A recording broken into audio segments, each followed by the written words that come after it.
All rise, veuillez vous lever. The International Criminal Court is now in session. L'audience de la Cour pénale internationale est ouverte.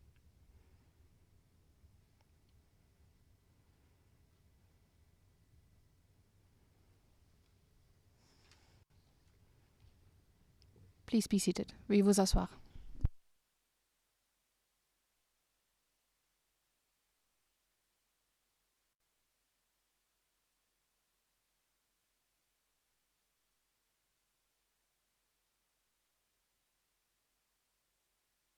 Duterte est maintenant ouverte.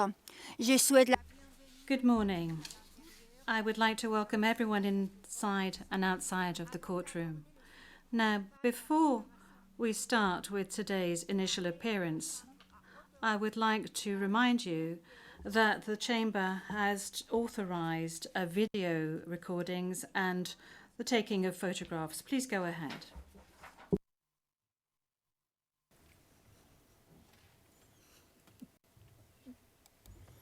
Je vous remercie. Vous avez une... Thank you. You have 1 minute to take photographs and record videos.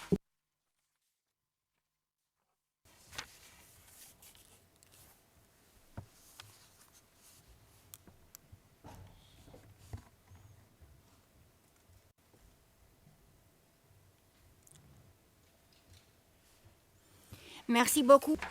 Thank you very much. Court officer, please, could you please call the case? Thank you, Madam President. Your Honours.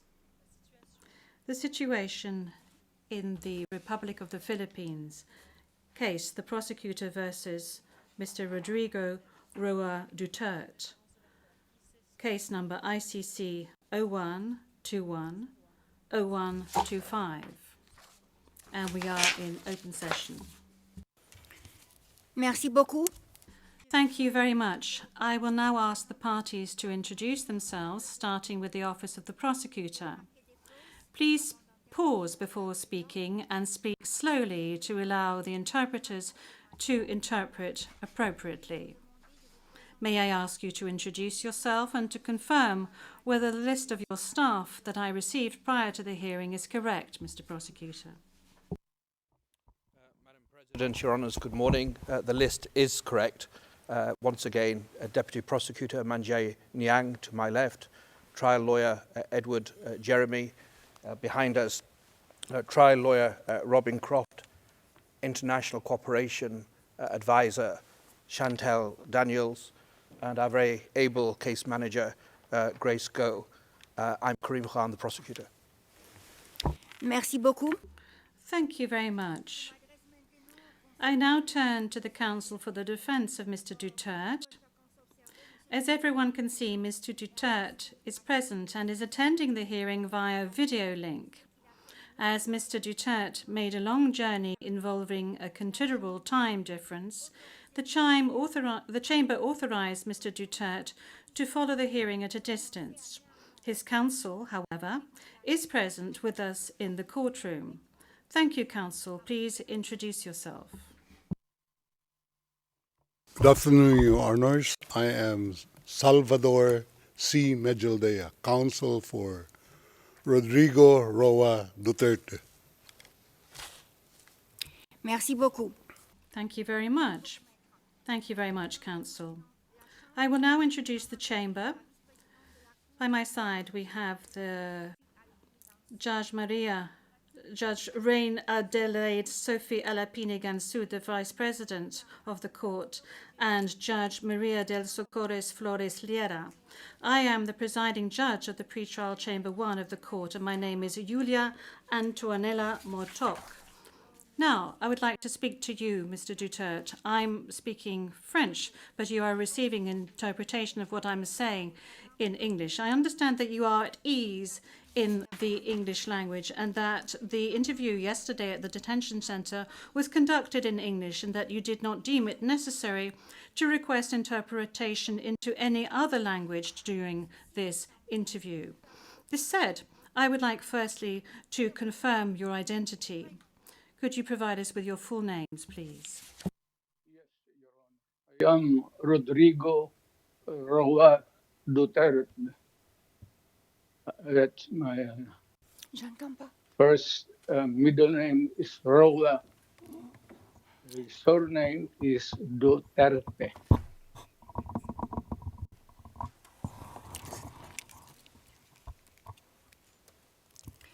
Merci beaucoup. Thank you very much. What is your date of birth? Again, ma'am.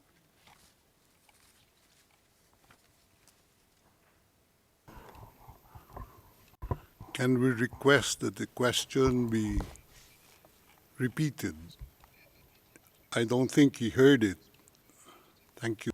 Repetition from the English booth. What is your date of birth? Yes, thank you very much, counsel. I was asking quite simply of Mr. Duterte what his full names were, and then I subsequently asked him what his date of birth was and what his place of birth is. Is that all right, counsel? Yep. Of course, again. My birth month and year day is March 28, 1945. I was born in the province of Leyte in the Philippines.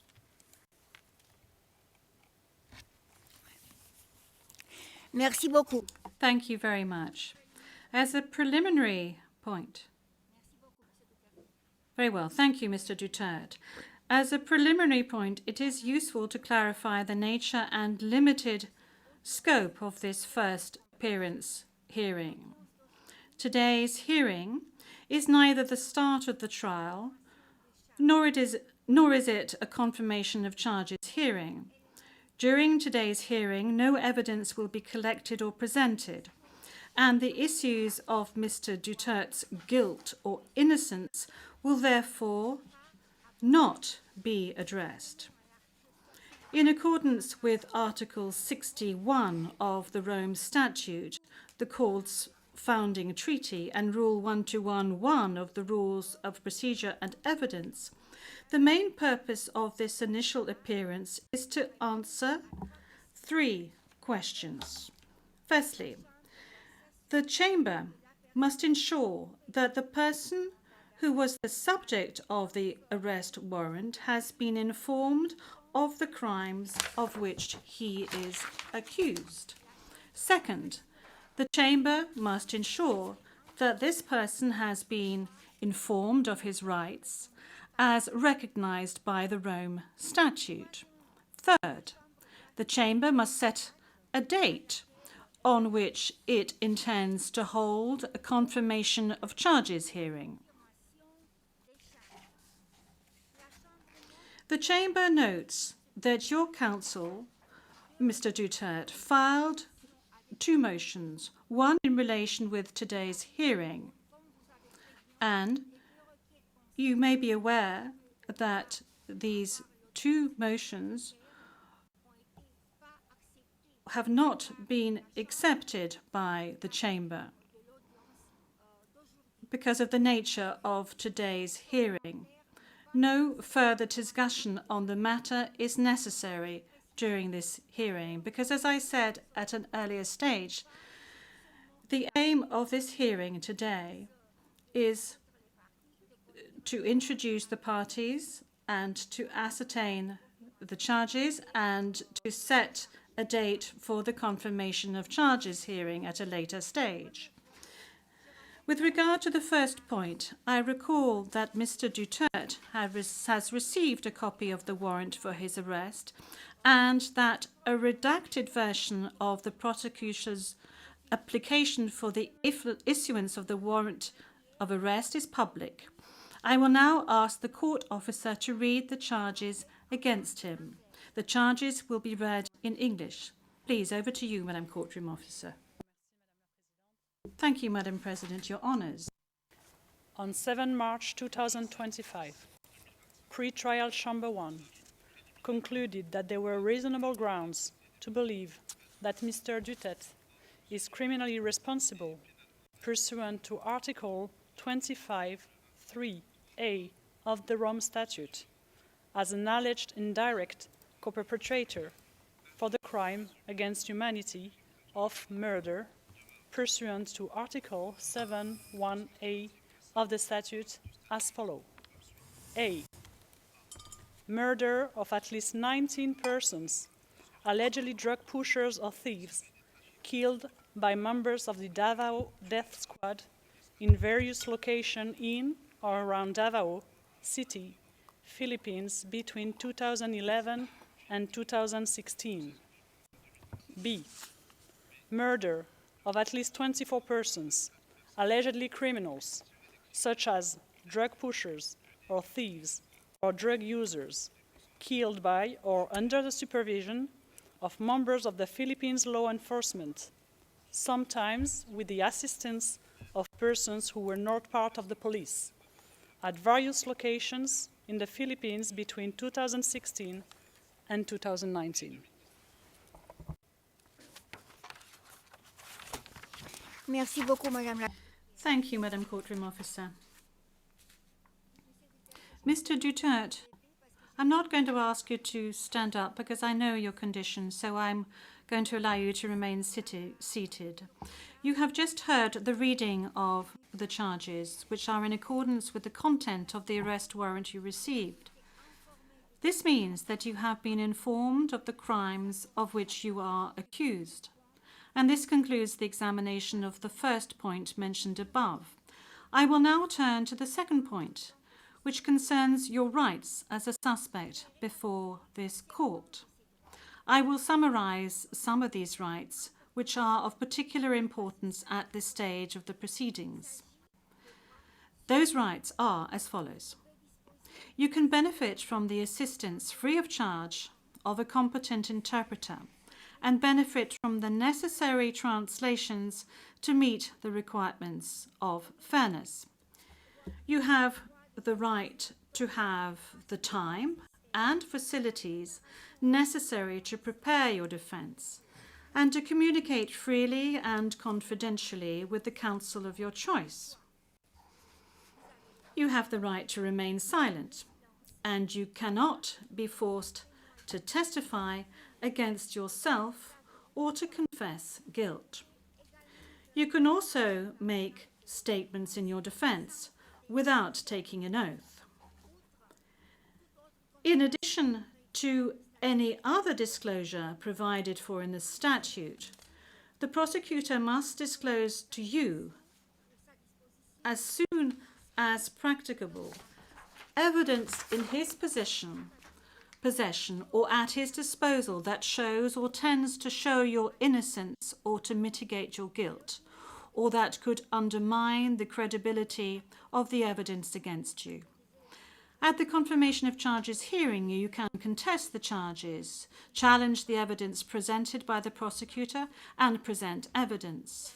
There will be no trial if the charges are not confirmed or if the proceedings against you are completed. You have the possibility to make an application for interim release pending trial. And finally, Mr. Duterte, you have the right to be informed as soon as possible and in detail of the nature, cause, and content of the charges in the language that you fully understand and speak. Counsel, have you understood? Yes, we're listening, ma'am. We're listening, and before it ends, may we be allowed to present a manifestation on the circumstances behind the delivery of Mr. Duterte in this chamber.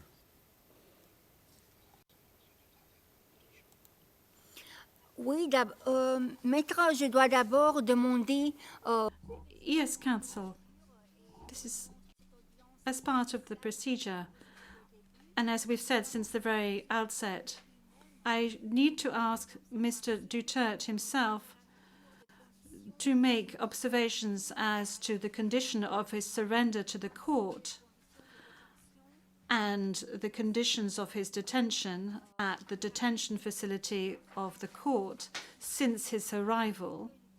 If he can please tell us these details. Can I do it for my client, madam? Thank you. Can I... Oui, maître. Oui. The presiding judge. Yes, counsel. please. 2 days ago, the whole world has witnessed the degrading fashion in which a former president of a sovereign country was bundled into a private aircraft and summarily transported to The Hague. To us lawyers, this would be called an extrajudicial rendition. To the less legally inclined, it was a pure and simple kidnapping. My client was denied all access to the legal recourse in the country of his citizenship, and this all in the nature of political score settling. Two troubled entities struck an unlikely alliance, an incumbent president who wished to neutralize and choke the legacy of my client and his daughter on the other hand, and a troubled legal institution subject to delegitimization and desperate for a price cuts and a legal show today on the other hand. With this in mind, it is not surprising that my client was abducted from his country. ICC private jets do not drop out of the thin air. That jet which received my client was coordinated in advance. The UAE is not a state party to the ICC and has no obligation to cooperate with the court. Yet my client sat in transit in that country for more than 5 hours. I invite the registry's representative to present today in court to explain to the judges exactly how they believe this transfer was anything other than a gross abuse of process. Given the precipitous arrival of my client, an elderly man with debilitating medical issues, hard of hearing and poor of sight, he was taken to a hospital for observation. Only this morning have I met him for the first time with less than an hour to discuss legal issues. I have not been able to present him with a hard copy of the arrest warrant because we were not supplied with such. I have not even been able to explain to him what the prosecution requested when seeking the issuance of the arrest warrant. This is because the chamber only established a redacted version of the prosecution request last night. Other than to identify himself, my client is not able to contribute anything to this hearing. Most importantly, he is not able even to tell you that he has been informed of the charges as contained in the arrest warrant for a reason more pertinent to which I alluded in my written request to this honorable pretrial chamber this morning, and which is confidential in nature. Accordingly, I repeat my respectful request, which was rejected this morning, to postpone the substantive aspect of this hearing to the next week, when I will have the opportunity to sit with my client and to explain to him what a confirmation hearing is and what the disclosure is, and how the prosecution alleges that he committed crimes. I thank the court for its attention and regret to say that I do not have instructions to continue my submission any further today. Thank you.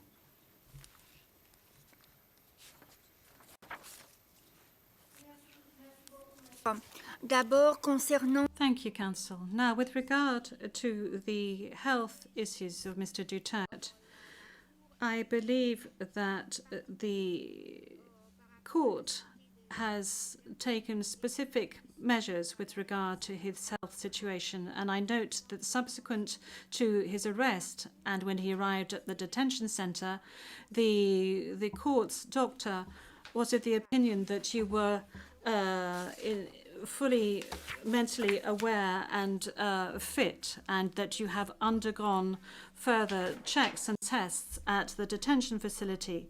And when you broached health matters, that's saying that you were not able to come to the hearing, the doctors who consulted with you were of the opinion that Mr. Duterte was not in a position to come to the hearing physically, but that if he gave a written permission, he would be able to take part via video link. Now, that is with regard to the health matters that you just mentioned. They are very important, especially concerning the matter of age.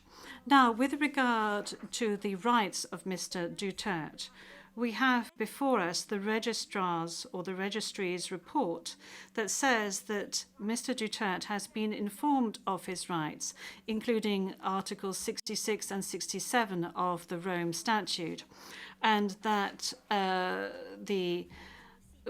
that he is aware of his rights and that he is also aware of the charges against him. We have before us the report of the registry saying that he was also aware of the warrant of arrest in the English language and that he is very well versed in the English language. Once again, you have the possibility of these charges being read in English, which was the case today. I have read to you in the French language the rights that he has, Mr. Duterte, before this court, and I'd like to specify once again that this is an initial hearing. In order for Mr. Duterte to be aware of his rights and the charges against him. And then there will be a full procedure that will unfurl leading up to the confirmation of charges that will enable Mr. Duterte to raise all the matters that you have just raised with regard to the warrant of arrest, with regard to the crimes committed, with regards to the charges, and any other matters associated with his arrest, and the matters of jurisdiction of the court. You have the opportunity to do this throughout these proceedings leading up to the actual confirmation of charges hearing. Now, counsel, with regard to your request for another hearing to be held next week, well, your initial request, that was, this was not accepted by the court. Now, you have seen the two decisions of the court that have been disclosed to you, and you are aware of the fact that these two decisions were refused.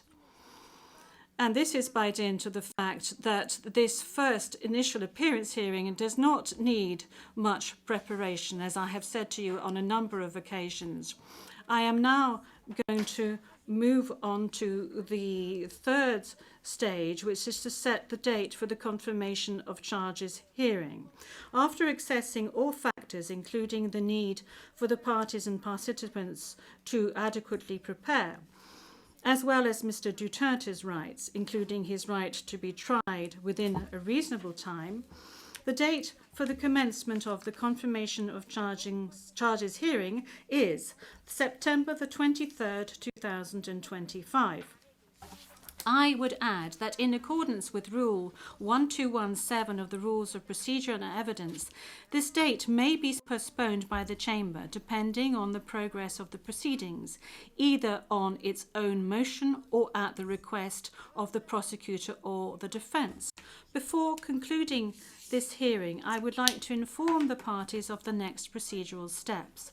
First, I would like to recall that in accordance with Rule 1212B of the Rules of Procedure and Evidence, the Chamber holds status conferences to ensure a small exchange of information under satisfactory conditions. These conferences are organised either ex officio or at the request of the prosecutor or the defence. Secondly, a set of decisions will be taken in a timely manner to ensure that the proceedings progress smoothly and expeditiously.